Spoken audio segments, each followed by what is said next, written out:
As palavras de Ismael à sua falange de trabalho, de trabalhadores, aquela equipe que estariam dispostas a começar a trabalhar no Brasil no sentido da espiritualização. Era uma nova fase, uma nova etapa do trabalho.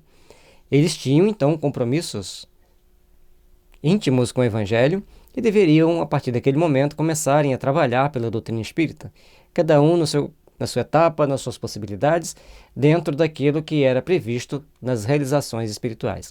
Mas a gente vai ver aqui que Ismael faz um sermão, vamos chamar de sermão nessa exposição que ele faz, é um pouco profético. Ele profetiza o que iria acontecer na Terra nos próximos 200 anos, né? Ou o que aconteceria, no nosso ponto de hoje, nos 200 anos nos 100 anos que já se passou, nos 100 que está se passando. Vejamos que é muito interessante as informações. Irmãos, e pois ele, o século atual, como sabeis, vai ser assinalado pelo advento do Consolador à face da Terra. Nestes 100 anos se efetuarão os grandes movimentos preparatórios dos outros 100 anos que hão de vir. Então, a partir daquele momento, de 1820, 1830, começaria então uma etapa.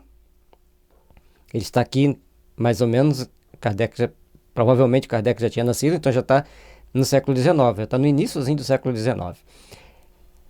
Pelo transcorrer aqui do estudo, a gente vai observar. Então, ele está mostrando que aqueles 100 anos até chegar a 1900 e os próximos 100 anos até chegar o ano 2000 e um pouquinho mais ou menos entre 2020 e 2030, grande transformação ocorreria. Vejamos. As rajadas de morticínio e de dor avassalarão a alma da humanidade no século próximo, dentro dos imperativos das transições necessárias, que serão o sinal do fim da civilização precária do Ocidente. No século próximo, dentro dos imperativos das transições necessárias, que serão o sinal do fim da civilização precária do Ocidente. Então a gente vê lá no final do livro A Caminhos da Luz, no final do A Caminhos da Luz, Emmanuel depois vai dar uma pincelada sobre esse assunto bem superficial no livro Consolador, e agora aqui ele está mostrando que a civilização ocidental vai colapsar. E já está colapsando. Faz-se mister. Amparemos o coração atormentado dos homens nessas grandes amarguras, preparando-lhes o caminho da purificação espiritual através das sendas penosas. É preciso, pois, preparemos o terreno para a nossa estabilidade moral nesses instantes decisivos dos seus destinos. E aqui, então, o que ele diz? Que tem que preparar os corações humanos para essa fase de instabilidade, para essa fase de reajustes morais que estaria começando lá no início de 1900, nos meados de 1800, né, propriamente dito, porque o Bezerra vai viver até não chega a virar o século XIX, do 19 para o 20. Numerosas fileiras de missionários encontram-se disseminadas entre as nações da terra, com o fim de levantar a palavra da Boa Nova do Senhor, esclarecendo os postulados científicos que surgirão neste século nos círculos da cultura terrestre. Então, a partir daquele momento, tinha um grupo muito grande de missionários, não só na França, mas em outros países, para dar uma levantada na palavra da Boa Nova. A partir desse momento, nós temos que procurar entender que existem algumas nuances que estão se transformando, principalmente o aspecto moral, porque Kardec vem mostrar para nós uma realidade transcendente da vida, uma realidade que vai nos mostrar os caminhos do além, os caminhos de um prosseguir para as realidades transcendentes da vida. Uma verdadeira renascença, aí um detalhe importante que a gente tem que ver, que é fileiras de missionários que reencarnam. Então tinha missionários, o Kardec levando a palavra da Boa Nova, postulados científicos de que existe a vida no plano espiritual, existe a possibilidade dos espíritos se comunicarem conosco, e tantas outras possibilidades que ele estava mostrando ali, da infinidade de revelações que a doutrina espírita traz para nós. E também tinha aqueles missionários que iriam trabalhar no desenvolvimento tecnológico. Quantos desenvolvimentos tivemos na área da eletrônica, primeiramente da eletricidade, certo? Eletricidade, da mecânica, descobrimento dos novos combustíveis e tantas outras coisas são criadas. Se a gente for ver tudo que foi criado no século XIX e depois foi aperfeiçoado no século XX, É uma infinidade de situações. A gente vai passar o dia inteiro aqui fazendo citações. Bom, então vamos lá.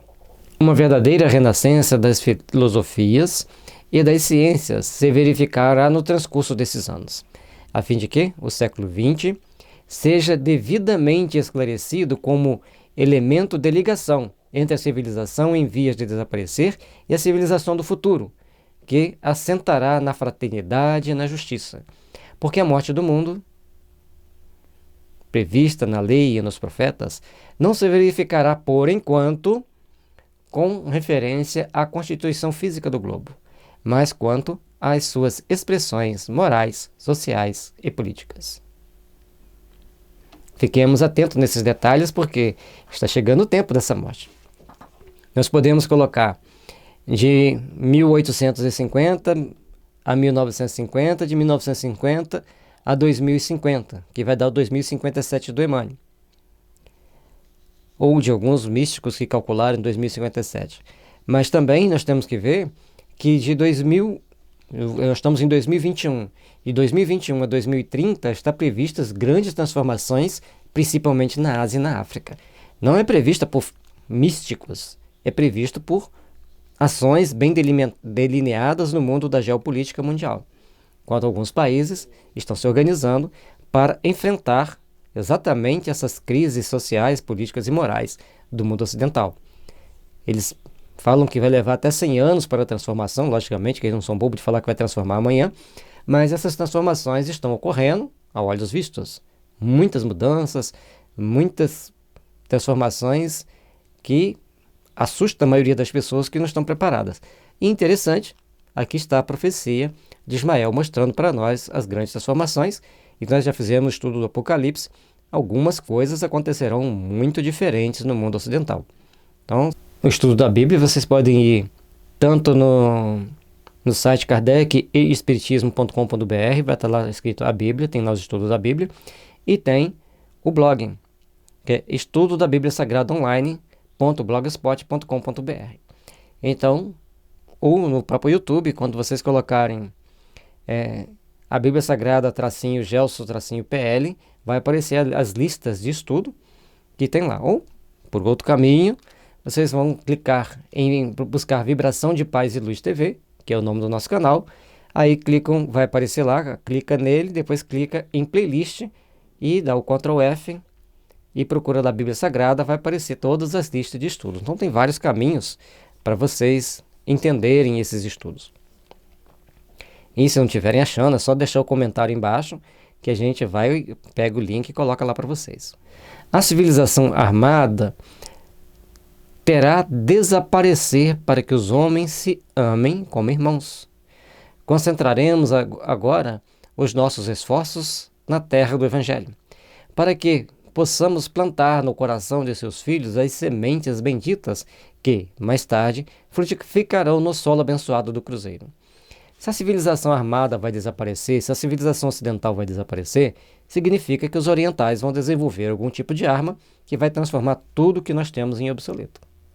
Porque ninguém vai falar assim, vamos jogar nossas armas fora e amanhã vamos ser todos amigos. Não, eles querem o cash mesmo, querem disputar quem tem mais força. Ou o Oriente vai se unir com o Ocidente e dar uma cipuada no Ocidente. Que eu acredito, pelo que está aqui, que não vai ser agora numa fase de guerra física, mas de ações que levarão as pessoas a passarem por grandes transformações, por grandes reajustes, e com isso uma grande mudança ocorrerá no processo, conforme ele coloca aqui, nas expressões morais, sociais e políticas da Terra. Se vai acontecer essas transformações com o fim das armas, então algumas coisas estão acontecendo no mundo espiritual, já estão previstas no mundo espiritual e vão acontecer nos bastidores da geopolítica mundial, para que, num dado momento, tudo ocorra, tudo aconteça da forma que está previsto pelos espíritos superiores. Lembrando que o Brasil tem o seu histórico do mundo espiritual. Ismael, como mentor espiritual do Brasil, aquele que vai conduzindo nossas histórias. E por que os outros países não têm? Tem. Portanto, mas em slides anteriores, aqui nesse mesmo capítulo, todas as falanges das espiritualidades que gerenciam os países se reúnem e cada um assume as suas funções, que também em capítulos anteriores Cada nação na Europa tem a sua função. E assim como no resto do mundo. A função do Brasil vai ser desenvolver o sentimento, desenvolver a solidariedade e vivenciar o Evangelho. E aí nós temos que ficar espertos, nós estamos procurando vivenciar o Evangelho pelo amor, ou se teremos que passar pela dor para vivenciá-lo, para como podermos então influenciar o mundo, não como vanguarda de um país que manda, que comanda nos outros, que interfere nos outros, mas que os outros virão aqui beber na fonte do amor, na fonte dos ensinamentos sagrados, as luzes que vai nos conduzir para a nossa redenção, para o nosso aprimoramento espiritual, nosso, de toda a humanidade na Terra. Bom, como isso se dará? Ao longo de séculos. E não adianta tentarem fazer sabotagem, já falamos anteriormente, quando num dado momento a gente estava fazendo um estudo que Ismael vai falando os cuidados que ele tem com o Brasil, e os cuidados que a espiritualidade superior tem com o Brasil, exatamente para ser o coração do mundo. Quem tentar entrar para bagunçar, vai sentir o peso pesado da mão de Deus. Não que o Brasil vai tomar uma atitude de agressão contra esse país. As forças divinas interferirão para que isso não aconteça. Lembre-se que Ismael vence todas. E também a gente fala isso não para amedrontar outros países, outras pessoas. É para que todos nós tomemos consciência das nossas responsabilidades, principalmente nós brasileiros, e passemos a agir com bom senso, com discrição e com consciência da responsabilidade que nós temos frente ao Evangelho, frente à nossa consciência. Se as verdades novas devem surgir primeiramente segundo os imperativos da lei natural, nos centros culturais do velho mundo, é na pátria do Evangelho que lhes vamos dar vida, aplicando-as na edificação dos monumentos triunfais do Salvador. Portanto, como o centro cultural era na Europa, principalmente na França, a Inglaterra tinha também os seus poderios militares e tecnológicos, mas a França estava numa certa vanguarda, numa certa posição de destaque, pelo espírito de solidariedade que também tem nos franceses. De solidariedade, de respeito, de compaixão. Eles lutaram para conquistar os direitos humanos não só para eles, mas a partir da Revolução Francesa, os direitos humanos passam a ser visto, respeitado e começam a se trabalhar por esses direitos no mundo inteiro. E no Brasil, esses espíritos, então, que estavam em torno do Kardec, que pertenciam àquele grupo que orientavam o Kardec no plano espiritual, e alguns que já também trabalhavam como médiuns ali junto com Kardec, estavam passando pela primeira experiência espírita, e aí viriam para o Brasil reencarnar aqui. Muitos daqueles trabalhadores e muitos daqueles espíritos viriam reencarnar no Brasil, e vieram para trabalhar o espiritismo, para ajudar a implantar o espiritismo. Porque quando a gente pega um livro espírita para ler e acha que já entende tudo, que já sabe tudo que está ali de alguma forma, e aqueles que têm uma dificuldade maior de procurar o entendimento, então nós temos mais culpa no cartório, mais responsabilidade, mais compromisso, temos que fazer mais. É necessário trabalhar muito mais do que nós já estamos trabalhando pela doutrina espírita. E o problema é que nós não nascemos prontos, não nascemos perfeitos, nós temos que buscar a nossa perfeição, temos que buscar nos aprimorar, porque nós não temos que nos preocupar com os outros que estão lá fora. Nós temos que procurar em fazer o melhor para espiritualizar os brasileiros, primeiramente a nós mesmos, depois aqueles que estão em torno de nós. Alguns dos nossos auxiliares já se encontram na Terra, esperando o toque de reunir de nossas falanges, de trabalhadores devotados sob a direção compassiva e misericordiosa do Divino Mestre. Todas as atividades espíritas... Ai, meu Deus! Agora dá até um frio na barriga, né? Porque a gente está fazendo uma atividade espírita. Então, todas as atividades espíritas estão sob a direção compassiva e misericordiosa do Divino Mestre. E assim nós temos que entender que nós temos responsabilidades pessoais, intransferíveis, na tarefa que nos propomos a fazer.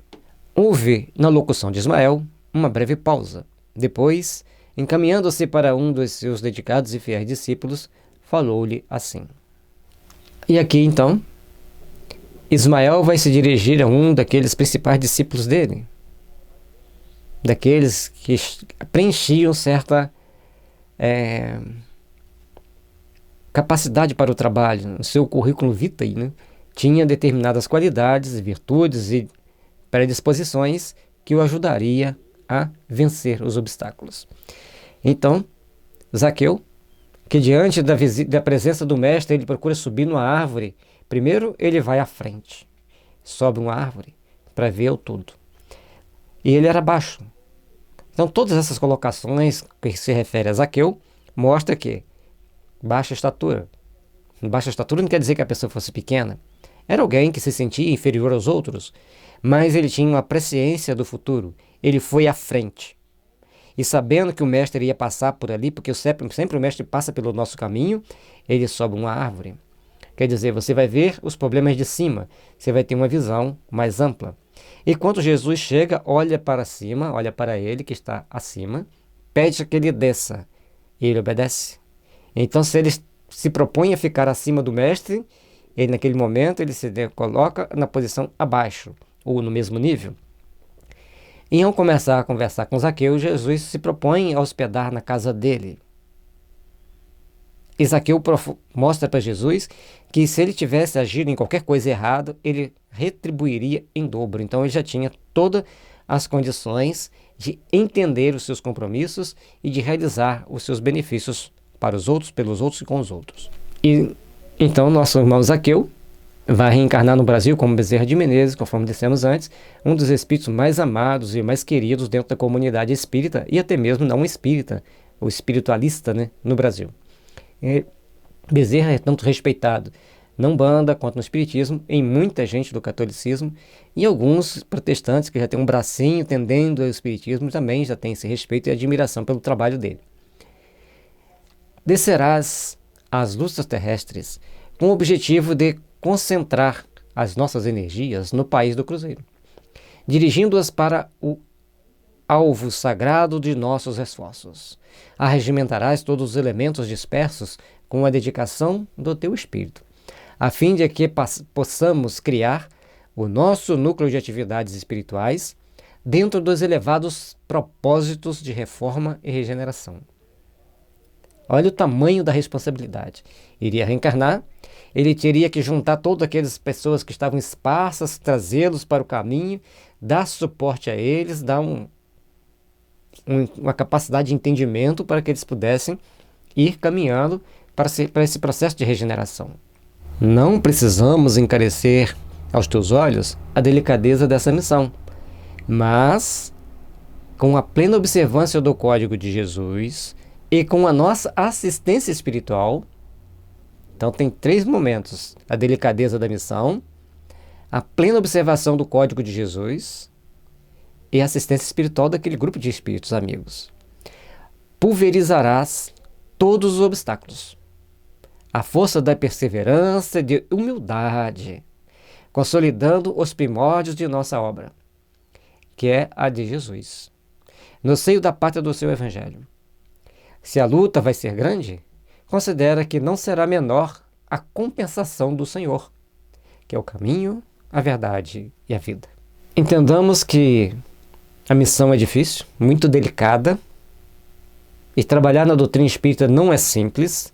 Você adquire inimigos que só te detestam porque você é espírita, muitas das vezes, e são aqueles que mais vão precisar de você lá no futuro. Temos que aprender a observar os códigos de Jesus